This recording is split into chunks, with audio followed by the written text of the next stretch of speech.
Hi viewers, welcome to మెట్లెస్ one TV. మీకు ప్రముఖ డాక్టర్స్ను పరిచయం చేసే కార్యక్రమంలో భాగంగా ప్రస్తుతం మనతో ఉన్నారు డాక్టర్ ప్రణీత్ గారు.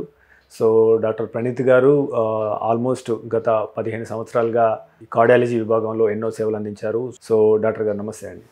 నమస్తే. సో యాక్చువల్గా అంటే మానవ శరీరంలో ఎక్కువ టైం ఇవ్వకుండా వైద్యం చేయాల్సినవి ఎక్కువ గుండెకు సంబంధించినవి ఉంటాయి. సో ఒక్క మినిట్ సో పేషెంట్ చాలా ఇబ్బంది పడుతుంది. సో ఓవరాల్గా మీ జర్నీలో సో ఫ్రమ్ లాస్ట్ 15 yearsలో సో అంటే ఇన్ టర్మ్స్ ఆఫ్ అడ్వాన్స్మెంట్ ఏమేమి చూస్తూ వచ్చారు? సో లాస్ట్ 10 yearsలో ఈ గుండెకి సంబంధించిన ఇంటర్వెన్షనల్ కార్డియాలజీలో జరిగిన అభివృద్ధి, చికిత్స విషయంలో కావచ్చు, పేషెంట్ కేర్ విషయంలో కావచ్చు, ఎలాంటి మార్పులు వచ్చాయి? సో చాలా మార్పులు వచ్చాయి. ముందుగా మందుల విషయంలో చాలా కొత్త రకాల మందులు మనకు వచ్చాయి, ఇదివరకు లేనివి. దెన్ టెక్నాలజీలో కూడా చాలా మార్పులు వచ్చాయి. ఇప్పుడు మందుల విషయంలో మనం చెప్పుకుంటే ఇదివరకు ఉన్న రోజులతో పోల్చుకుంటే ముఖ్యంగా వాడేది బ్లడ్ థిన్నర్స్. హార్ట్ అటాక్ రాకుండా మనం ఇచ్చే ఫస్ట్ మెడిసిన్ బ్లడ్ థిన్నర్. ఆ బ్లడ్ థిన్నర్స్లో మనకి ఈ మధ్య ఎఫెక్టివ్ బ్లడ్ థిన్నర్స్ వచ్చాయి. ప్రసుగ్రల్, టికాగ్రిలోర్ అనే బ్లడ్ థిన్నర్స్ రావడం ద్వారా మనం పేషెంట్స్కి డిఫరెన్స్ క్రియేట్ చేయగలిగాం. స్టెంట్స్ మళ్ళీ క్లాట్ అవడం కానీ, రిపీట్ హార్ట్ అటాక్స్ రాకుండా ప్రివెంట్ చేయడంలో ఈ బ్లడ్ థిన్నర్స్ అడ్వాన్స్మెంట్స్ వచ్చాయి. అలాగే హార్ట్ ఫెయిల్యూర్ స్పేస్లో కొత్త రకం మెడిసిన్స్ వచ్చాయి. ఆ మెడిసిన్స్ ద్వారా కూడా హార్ట్ ఫెయిల్యూర్ వాళ్ళలో improvement in quality of life and అలాగే వాళ్ళ సర్వైవల్ ఇంప్రూవ్ అవడంలో చాలా హెల్ప్ చేశాయి. ఆ ఫీల్డ్ ఇంకా డే బై డే గ్రో అవుతూనే ఉంది. సో ఎక్సైటింగ్ ఫీల్డ్లో ఉన్నాం. మూడో విషయం కొలెస్ట్రాల్ తగ్గించే మెడిసిన్స్. కొలెస్ట్రాల్ తగ్గించే మెడిసిన్స్ కూడా చాలా ఎఫెక్టివ్గా ఉన్నాయి. ఇదివరకు ఒకటే మెడిసిన్ ఉండేది, దాంతో కూడా సైడ్ ఎఫెక్ట్స్ ఉండడం ద్వారా పేషెంట్స్ ఎక్కువ రోజులు తీసుకునే ఇబ్బంది ఉండేది.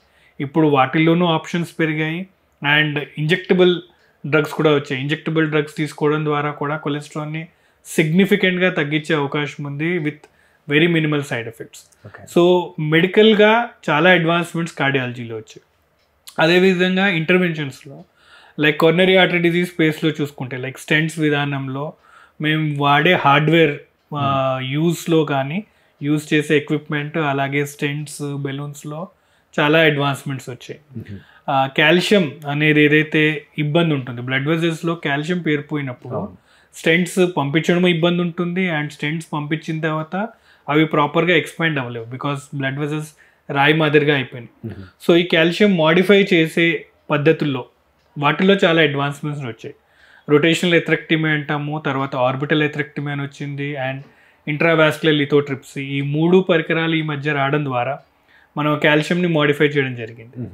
దెన్ ఇంకొక అడుగు ముందు ఈ మధ్య లేజర్ కూడా అది వచ్చింది. లేజర్ పద్ధతి ద్వారా కూడా ఈ కాల్షియంని మాడిఫై చేయడము, అలాగే వేరే ఎంటిటీస్లో కూడా ఈ అడ్వాన్స్మెంట్స్ ద్వారా పేషెంట్కి better care and optimal care ఇవ్వడం జరుగుతుంది.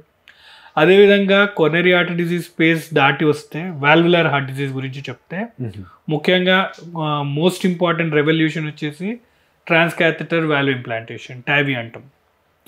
అయోటిక్ స్టినోసిస్ అనే ప్రాబ్లంకి ఇదివరకు సర్జరీ ఒకటే ట్రీట్మెంట్ ఆప్షన్.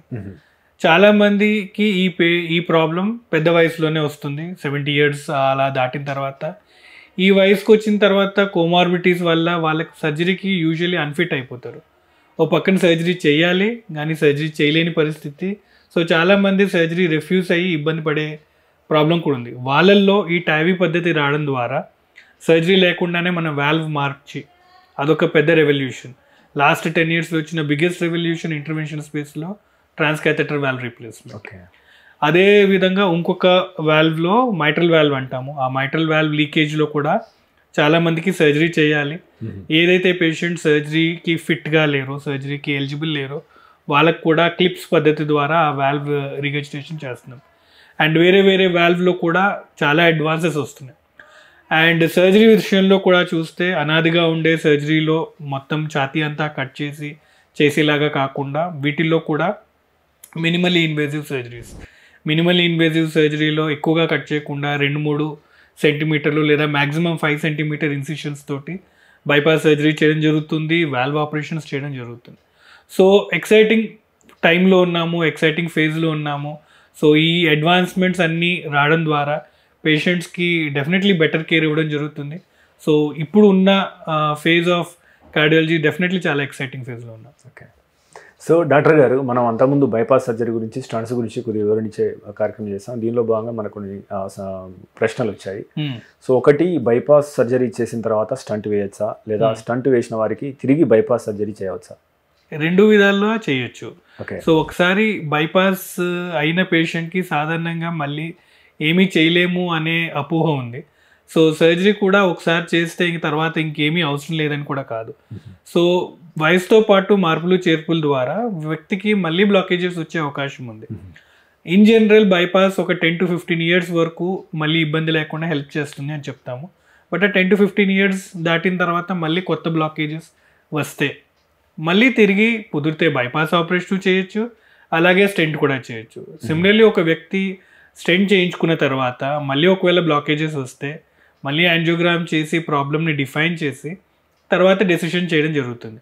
అదే పేషెంట్కి మళ్ళీ స్టెంట్ చేయొచ్చు, అవసరం వస్తే మళ్ళీ బైపాస్ కూడా చేయాల్సిన అవసరం వస్తుంది. సో ఆ గివెన్ పేషెంట్కి గివెన్ టైంలో ప్రాబ్లం ఎలా ఉంది అండ్ ఆ రోజు ఏది బెటర్ ట్రీట్మెంట్ ఆప్షన్ మనకు అనిపిస్తే అది చెప్తాము.